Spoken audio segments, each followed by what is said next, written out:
yang akan mempraktikkan cara mengajar RPP pelajaran Bahasa Indonesia kelas 2 dengan tema lingkungan dengan materi, saran, dan tanggapan. Kita mulai aja. Assalamualaikum warahmatullahi wabarakatuh. Gimana kabarnya hari ini anak-anak? Alhamdulillah. Luar biasa. Allahu Akbar. Oke. Hari ini apakah ada yang tidak masuk? Oh, tidak ada ya. Jadi, pagi ini kita akan mulai belajar saran dan tanggapan. Ini tertutup ya, nanti akan dibuka. Jadi pertama-tama apakah ada yang di sini yang sudah mengerti apa itu saran dan tanggapan? Ada yang ngerti nggak? Kalau ada yang ngerti boleh angkat tangan. Oh, masih belum ada yang ngerti. Jadi sekarang akan Ibu jelaskan pengertiannya. Jadi pengertian dari tanggapan dulu ya. Tanggapan itu adalah pendapat seseorang setelah melihat, mendengar, atau merasakan sesuatu. Jadi tanggapan itu setelah kita melihat sesuatu gitu. Misal ada anak yang nangis di pinggir jalan, kita melihat anak tersebut nangis, mendengar anak tersebut menangis, terus kita tuh kayak merasakan sesuatu. Nah, itu yang kita rasakan itu dinamakan pendapat. Dan pendapat kita setelah kita melihat anak yang menangis itu disebut tanggapan. Gitu. Misal kita setelah melihat anak yang menangis, kok anak ini nangis di sini sendirian, ibunya di mana? Gitu. Nah, itu termasuk tanggapan setelah kita melihat sesuatu yang berupa manusia atau benda gitu, tanggapan kita. Misal kalau kita melihat benda main ke rumah orang gitu, kok gelas minumnya kotor, kok nggak dicuci, kenapa gitu. Dari kita melihat itu kita berpendapat di dalam hati kita. Nah, itu namanya adalah tanggapan. Tapi nggak cuma di dalam hati, kita bisa mengutarakan pendapat kita. Kayak langsung ngomong, nih kok gelasnya kotor gitu misal. Cuman ya kita lihat-lihat dulu kalau mau mengutarakan pendapat. Sekiranya orang itu akan tersinggung dengan pendapat kita, ya tidak usah diutarakan. Gitu. Lalu yang kedua yaitu saran. Saran itu adalah menanggapi tindakan atau pendapat orang lain berupa usulan yang menurut pemberi saran, itu ya kita ya yang ngomong itu adalah yang terbaik atau lebih baik daripada sebelumnya. Biasanya saran itu didahului oleh kata sebaiknya itu gimana, lebih baik itu seperti ini, lebih baik itu seperti itu, kayak gitu.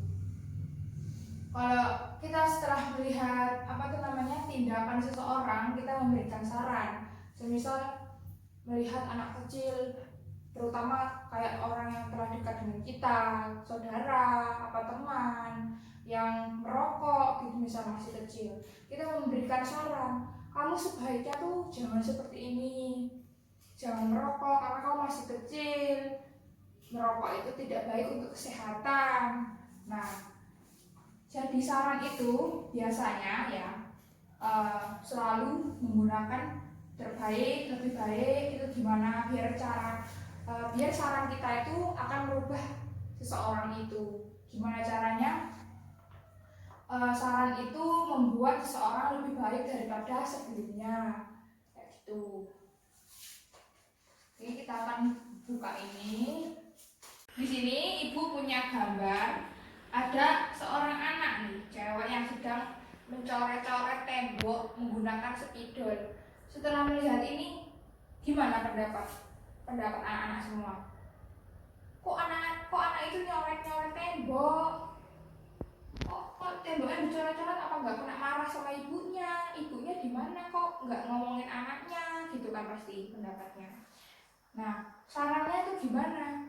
Saran sebaiknya jangan disuruh pegang spidolnya diiniin aja, disembunyiin gitu. Bisa jadi kan kayak gitu. Kalian bisa menulis di buku catatan kalian gimana pendapat dan saran kalian setelah melihat ini ya, gambar yang ibu berikan ya, ditulis ya anak-anak ya. Disiapkan bukunya sama pensilnya, ditulis gimana pendapatnya setelah melihat gambar ini, terus gimana sarannya gitu ya. Terus yang kedua adalah gambar. Nah, nih anak yang pukul-pukulan. Bisa kalau ngeliat anak yang pukul-pukulan itu gimana?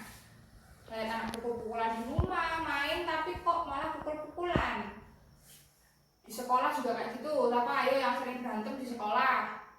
Nah, pasti ada toh yang sering berantem. Nah, itu kalau ngeliat temennya kayak gitu gimana pendapatnya?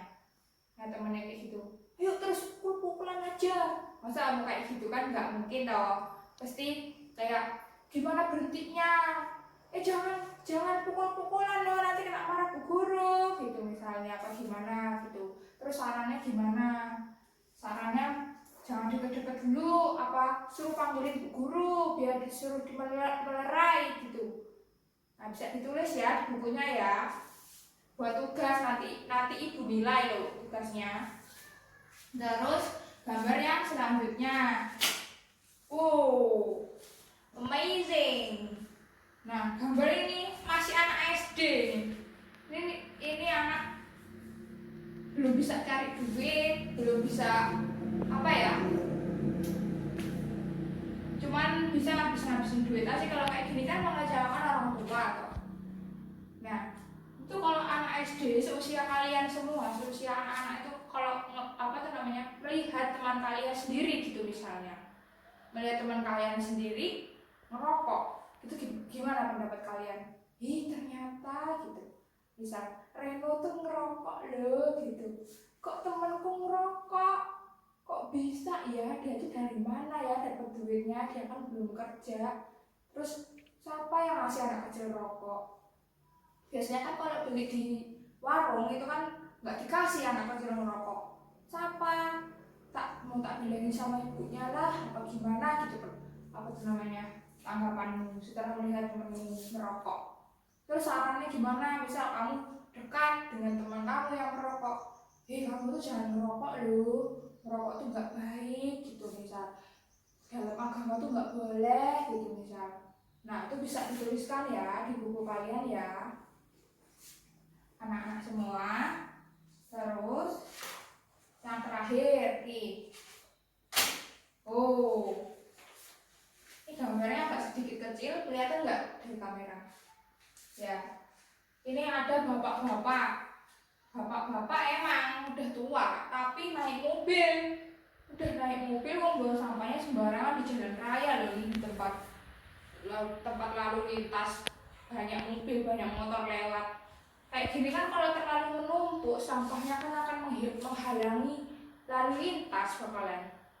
Lalu lintasnya akan tidak lancar saat ada banyak sampahnya. Semakin banyak orang yang buang sampah, semakin banyak sampahnya gitu. Biasanya emang di kota-kota banyak sih yang seperti ini. Nah, kalau kalian melihat kayak gini, bapak-bapak udah naik mobil gitu, kan bisa nih sampahnya dibuang kemana atau membayar apa iuran setiap bulannya kan gitu bisa. Tapi kalau misalnya kayak gini, buang sampah kan dibakar sendiri bisa gitu. Misal tanggapan kalian, kan dibakar sendiri bisa, kenapa kok buang sampah sembarangan gitu kan. Terus sarannya ini gimana? Misal sarannya menurut kalian, misal aturan ini apa, ada yang ngejagain sampahnya, apa ada yang CCTV, bagaimana? Soalnya kan orang kalau ini ya membuang sampah sembarangan itu biasanya meskipun udah dibersihin, tapi bahkan tetap muncul terus orang yang buang sampah di situ karena tidak adanya kesadaran dalam diri mereka gitu. Jadi saran kalian gimana tentang orang-orang yang membuang sampah sembarangan? Bisa ditulis di buku ya. Nah, anak-anak pasti udah pada ngerti toh gimana itu tanggapan, gimana itu saran gitu. Dari gambar-gambar ini pasti udah punya pendapatnya sendiri-sendiri. Udah udah ditulis di buku kan? ini selesai ntar bakalan dikumpul loh. Nah jadi di sini ada teks ya, di bagian sana ya, ada teks gara-gara kulit pisang. Nah ini kan bisa dibaca, terus habis itu disimpulkan ya, disimpulkan masalahnya itu apa, tanggapannya itu apa, terus sarannya itu apa gitu. Ini udah pada ngerti toh? Apa yang ibu suruh udah ngerti toh? Pokoknya ya ini apa tuh namanya, ada tugas memberikan masalah, memberikan apa tuh namanya, saran, tanggapan, sama masalahnya itu apa di sini. Ntar ditulis di buku ya, ini teksnya. Terus ini ada lembar kerja siswa, ini tugas untuk PR di rumah. Nanti dibagi apa tuh namanya, dua anak satu bangku gitu, ngerjainnya kelompokan ya, nggak apa-apa. Ini misal nomor 1, pohon-pohon di hutan banyak ditebang oleh orang-orang. Mereka menebang untuk kepentingan pribadi diri sendiri, akhirnya hutan menjadi gundul. Nah itu bisa kayak gitu soalnya, ditulis ya tanggapan sama sarannya, dikumpulnya minggu depan. Gak apa-apa, yang penting udah ditulis soalnya. Ntar kerjainnya sama teman sebangkunya, kerja kelompok ya. Terus kalau ini dikumpulnya bareng ini, hari ini ya, dibaca sekarang. Habis itu nanti dikumpulnya setelah ini. Jadi apa ada yang mau ditanyakan? Pada yang nggak mudeng? Udah pada mudeng semua ya, udah pada pinter memang. Jadi ibu berjelas lagi ya buat yang terakhir. Aku takut kalau ntar lupa gitu. Jadi pengertian dari saran itu adalah menanggapi tindakan atau pendapat orang lain, yaitu berupa sebaiknya, lebih baik itu gimana gitu, setelah kita melihat tindakan dari seseorang gitu. Terus kalau tanggapan itu adalah pendapat kita setelah kita melihat, mendengar, atau merasakan sesuatu gitu. Jadi itu tadi materi tanggapan dan saran. Jika ada kurangnya, saya mohon ampun pada Allah Subhanahu wa Ta'ala dan meminta maaf pada kalian semua, dan akan saya akhiri. Wassalamualaikum warahmatullahi wabarakatuh.